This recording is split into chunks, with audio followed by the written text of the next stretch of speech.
오늘은 엄초시야에서 눌려 살았던 조선 18대 왕 현종과 명성황후의 왕릉 이야기입니다.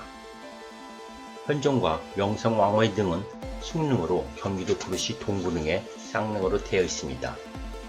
현종은 34살로 죽었는데 무서운 왕비랑 여전히 쌍릉으로 나란히 같이 있습니다. 숭릉은 왕릉 정자각 중 유일한 팔짝지붕 형태로 내가 본 정자각 중에 가장 아름답습니다. 왕릉 중에서 동구릉은 꼭 한번 가보기를 권합니다. 동구릉은 특이한 태조 권원릉, 정경이 아름다운 선조의 목릉, 정자각이 가장 멋진 현종의 숭릉 등 9개가 모여있어서 추천합니다.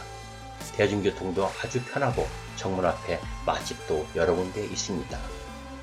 현종은 당쟁이 본격적으로 시작되고 송시열 같은 거목이 버티고 있는 데다 마누라까지도 어찌나 투기가 심하든지 뜻을 제대로 펴기도 힘들었습니다.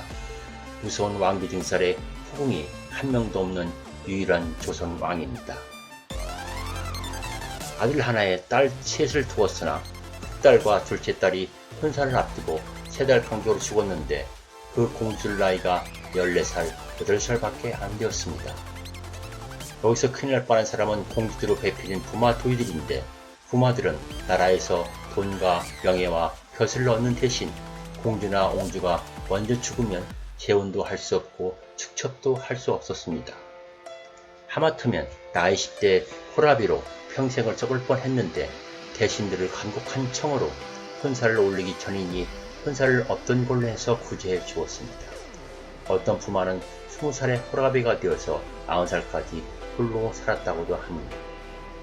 명성황후 김씨는 총명했지만 성정이 매우 사나워서 현종이 궁녀한테 문기라도 주면 대골이 뒤집어졌으므로 이에 후궁을 두지 못했습니다.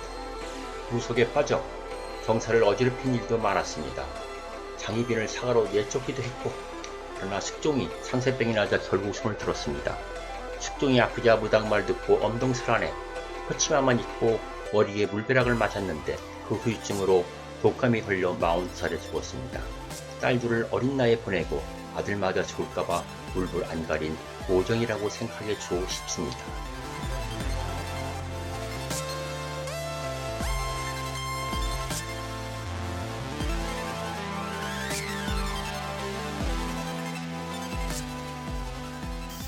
숭릉 가는 길입니다.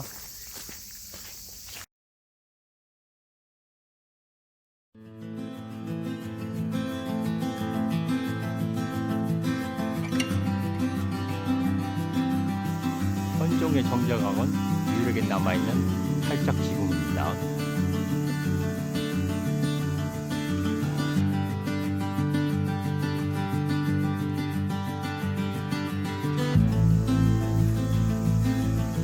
동구릉 중에서 숭릉에 유일하게 금천교가 있습니다.